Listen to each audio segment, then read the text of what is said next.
জাতীয় ঐক্যমত কমিশনের পক্ষ থেকে সকল দলকে ডাকা হয়েছে। এতদিন যে আলোচনা হয়েছে সেই আলোচনা আসলে কিভাবে বাস্তবায়িত হবে, এই মুহূর্তটা আসলে আমাদের জন্য খুব কঠিন। কারণ সব দলগুলো মতামত দিয়েছে, কিন্তু সেটি আসলে কোন প্রক্রিয়ায় বাস্তবায়িত হবে। অনেকে দাবি করছে এটি অধ্যাদেশের মাধ্যমে বা নির্বাহী আদেশে অথবা গণভোটের মাধ্যমে নানান প্রস্তাবনা রয়েছে, যে কারণে রাজনৈতিক দলগুলোর মধ্যে যে ধরনের ঐক্যমত থাকা দরকার ছিল, এই মুহূর্তে আসলে আমাদের একতার যে প্রশ্ন, সেটাই এক ধরনের প্রশ্নবিদ্ধ। আমরা যেভাবে সবাই মিলে আওয়ামী রেজিমের পতন ঘটিয়েছি, শেখ হাসিনাকে বিদায় করেছি, ঠিক একইভাবে একটি নতুন রাষ্ট্র এবং জনগণের যে প্রত্যাশা সেটির বাস্তবায়ন ঘটানো, সেটি মনে হচ্ছে খুব কঠিন হয়ে যাচ্ছে। এবং সেই কঠিন পরিস্থিতি আমরা কিভাবে পাড়ি দিব, সেটা নিয়ে আমাদের সবাইকে ভাবতে হবে।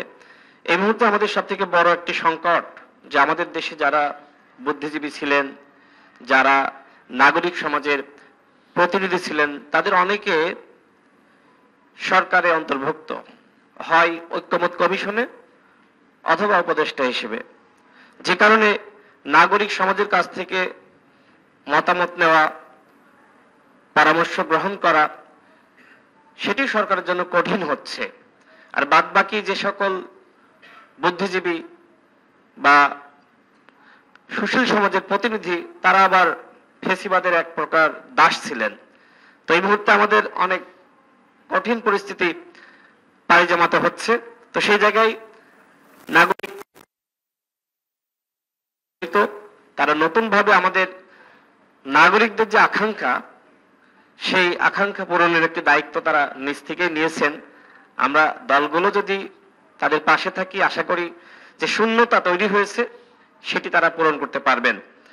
এখন নির্বাচনের বিষয়ে যেটি বলি, দেখেন সংস্কারের একটি গুরুত্বপূর্ণ অংশ হলো নির্বাচন। একটা সময় এই ধরনের পরিস্থিতি সৃষ্টি করা হয়েছিল যে নির্বাচন নিয়ে কথা বলা যাবে না। এখন মোটামুটি আমার কাছে যেটি মনে হচ্ছে যে এই সরকারের কাছে মানুষের আর খুব বেশি আস্থা বা ভরসার জায়গাটা নাই। যেটি জিয়া ভাই বললেন যে সরকার অত্যন্ত দুর্বল সরকার, সেই জায়গায় মানুষ মনে করছে ডক্টর মোহাম্মদ ইউনূসের সরকার, তিনি যদি একটি সুন্দর নির্বাচন জাতিকে উপহার দিতে পারেন, এটি হয়তো এই সরকারের সব থেকে বড় সফলতা। তাহলে কি গণহত্যার বিচার বা সংস্কারের যে আকাঙ্ক্ষা, সেটি কি পূরণ হবে না? দেখেন, সংস্কার কিছু এই সরকারের মেয়াদে করা সম্ভব, আবার এই সরকারের মেয়াদে কিছু সংস্কার বাস্তবায়ন করা সম্ভবপর নয়, এবং এই বাস্তবতা আমাদের মানতে হবে। হয়তো আমাদের ভিন্ন বক্তব্য থাকবে, প্রত্যেকটা দলের এজেন্ডা আলাদা, কর্মসূচি আলাদা, কিন্তু আপনি চাইলেও কি এই মুহূর্তে আরেকটি তত্ত্বাবধায়ক সরকার গঠন করতে পারবেন? মানে আমরা তো সংস্কারের বাস্তবায়নের কথা বলছি, যে বিষয়ে আমরা একমতে এসেছি, এটি কি আদৌ সম্ভব? মনে করেন এই সরকারকে বাদ দিয়ে আমরা আরেকটি সরকার, নির্বাচনকালীন নিরপেক্ষ সরকার বা তত্ত্বাবধায়ক সরকার গঠনের উদ্যোগ নিলাম, দলগুলো কি একমতে আসতে পারবে? সেই বাস্তবতা আছে এই মুহূর্তে? নাই। সুতরাং কিছু কিছু সংস্কার আমরা চাইলেও এখন বাস্তবায়ন করতে পারবো না, সেটা আমাদের মেনে নিতে হবে। তবে যেইটা আসলে সম্ভব, সেই সংস্কারগুলো অবশ্যই বাস্তবায়ন করতে হবে। সংবিধানের যে বিষয়টা বলি, সংবিধান যদি এই সরকার শপথ নেওয়ার আগে স্থগিত বা বাতিল করত, সেক্ষেত্রে সংবিধান নিয়ে যে প্রশ্ন এখন সামনে আসছে যে গণভোট বা নতুন সংবিধান, এই সংকট আসলে সৃষ্টি হতো না। এখন আপনি এক বছর আগে যেটি পারেননি, এক বছর পরে সেই নতুন সংবিধান বা গণভোটের মাধ্যমে সংবিধান, এটা খুব কঠিন। তারপরেও যদি সম্ভব হয় আমার আপত্তি নাই, কিন্তু এক বছর আগে যেটা আসলে আমাদের মাথায় ছিল না। 1 বছর পরে এসে আমরা মোটামুটি সবাই অনেকে বলছি যে গণভোটের মাধ্যমে নতুন সংবিধান এবং সেকেন্ড রিপাবলিক এটা এই মুহূর্তে খুব কঠিন হয়ে যাচ্ছে। শুরুতে সম্ভবপর ছিল, কিন্তু দীর্ঘ সময় শেষ হয়ে যাওয়ার কারণে এটি এই মুহূর্তে কতটুকু বাস্তবসম্মত সেটি আমাদের সবাইকে ভেবে দেখা দরকার। আরেকটি আলোচনা আসছে যে সংস্কারের আলাপগুলো হয়েছে, জাতীয় নির্বাচন এবং একই সাথে এই জুলাই জাতীয় সনদ বাস্তবায়ন করার জন্য গণভোট একসাথে, সেটি নিয়ে আলোচনা হতে পারে। আজকেও আলোচনা হচ্ছে। আমি আশাবাদী, যেহেতু নির্বাচন ঘনিয়ে আসছে, সুতরাং আমাদের যে কোনোভাবে একমতে আসতেই হবে। যদি সম্ভবপর হয় জাতীয় নির্বাচন এবং জুলাই সনদ বাস্তবায়ন, সেটা কিভাবে একসাথে করা যায়, অন্তত মানুষের যে অবিশ্বাসী জায়গাটা রয়েছে, এটা তো সত্য যে রাজনৈতিক দলগুলোর উপরে মানুষের অবিশ্বাস এবং আস্থার ঘাটতি রয়েছে, এবং এর জন্য অবশ্যই আমরা দায়ী। কারণ 90-এর পরে যে কমিটমেন্টটা ছিল সেটা কিন্তু আসলেই দলগুলো বাস্তবায়ন করতে পারেনি, যে কারণে এই 24-এর গণ অভ্যুত্থান আর সন্দেহ সংশয় এই কারণে। সুতরাং মানুষের এই সংশয় দূর করা দলগুলোর দায়িত্ব। আর এই জন্য আমি মনে করি যে অবশ্যই এই জুলাই জাতীয় সনদ কিভাবে বাস্তবায়ন করা যায়, মানুষ যেটি চায় যে এটির একটি আইনি ভিত্তি দেওয়া, সেটিও কিভাবে নিশ্চিত করা যায় সেটি আমাদেরকে ভেবে দেখতে হবে। আরেকটি বিষয় বলি, দেখেন শেখ হাসিনার পতন হয়েছে, আমাদের খুব প্রত্যাশা ছিল শেখ হাসিনার সাথে সাথে ফ্যাসিবাদের পতন ঘটানো, কিন্তু এই সরকার ওই ফ্যাসিবাদের যে সেটআপ পুরোপুরি এখনো পর্যন্ত রেখে দিয়েছে।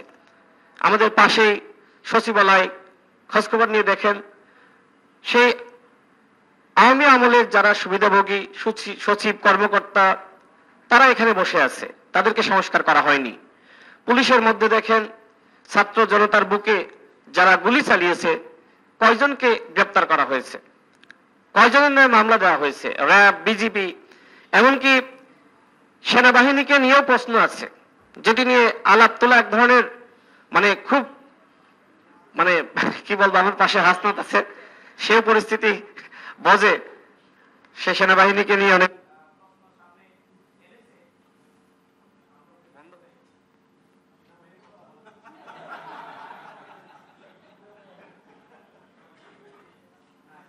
ঠিক করতে হবে। আচ্ছা, যেহেতু এই বাহিনী তো আমাদের বাহিনী, তাই না? সেনাবাহিনীর বেতন দেওয়া হয় আমাদের ভ্যাট এবং ট্যাক্সের টাকায়। আমাদের প্রত্যাশা ছিল একটি প্রতিরক্ষা সংস্কার কমিশন গঠন করা, কিন্তু এই কমিশন গঠনের ব্যাপারে কোনো আলোচনা হয়নি। 18 সালের নির্বাচনে আমরা দেখি নাই সেনাবাহিনীকে কিভাবে বিতর্কিত করা হয়েছে, এবং হাসিনা কিভাবে বড় বড় পদে তার ইচ্ছা মতন পদায়ন করেছে। সুতরাং শুধুমাত্র পুলিশ বাহিনী সংস্কারের কথা আসবে আর প্রতিরক্ষা সংস্কার কমিশন গঠনের আলাপটা হবে না, এটা তো আসলে কোনোভাবে মানা যায় না। এটা সেনাবাহিনীর জন্য দরকার। আপনারা জানেন কিভাবে আমাদের কার্যালয়ের সামনে গণ অধিকার পরিষদের সভাপতি নুরুল হক নূর এবং আমাদের প্রায় শতাধিক নেতাকর্মী আক্রান্ত হয়েছে, কতিপয় সেনাবাহিনীর সদস্য এবং পুলিশের সদস্য এই ধরনের ঘটনা ঘটিয়েছে। আর এই কারণে আমার কাছে মনে হয়েছে, যেহেতু আমি সেখানে নিজে আক্রান্ত হয়েছি, উপস্থিত ছিলাম, যে সেনাবাহিনীর অবশ্যই সংস্কার দরকার। কথা আমাদের বলতে হবে, কাউকে না কাউকে তো বলতে হবে। আমার পাশে হাসনাত রয়েছে, সে বলেছিল, অনেকে তার উপর ক্ষুব্ধ হয়েছিল, সে আতঙ্কের মধ্যে থাকে। আবার আমরা যখন বলা শুরু করেছি, আমরা আতঙ্কের মধ্যে, যে কখন কি হয়। আমরা ডিজিএফ ভাইকে নিয়ে বলেছি যে গোয়েন্দা সংস্থার কেন সংস্কার হবে না বলেন?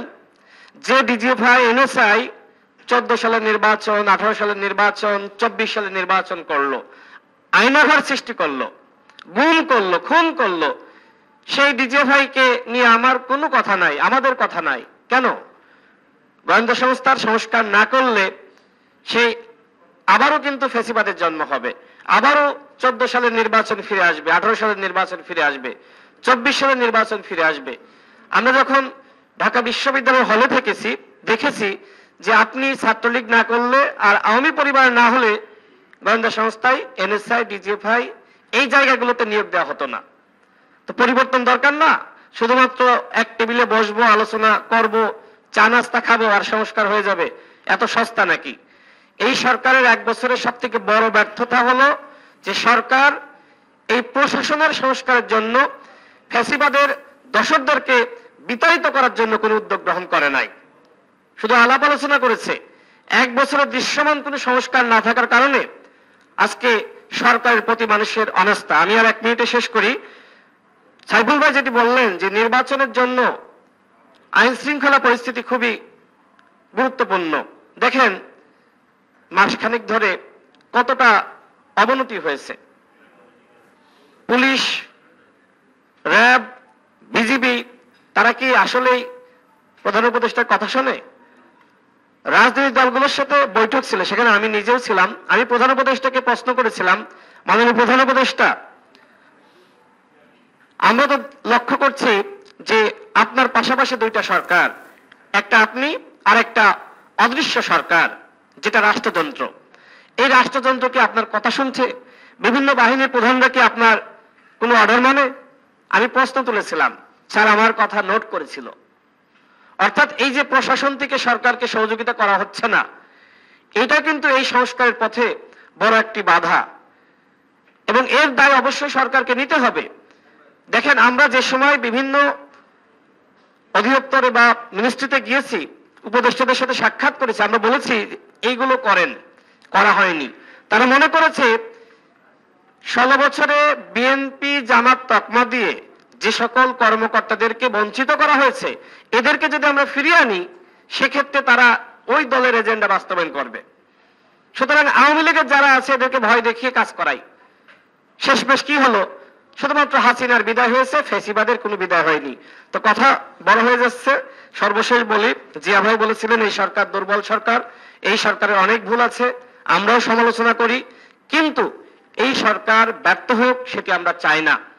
আমরা আশা রাখতে চাই এই সরকার একটি অবাধ, সুষ্ঠু, নিরপেক্ষ নির্বাচন জাতিকে উপহার দিতে পারবে।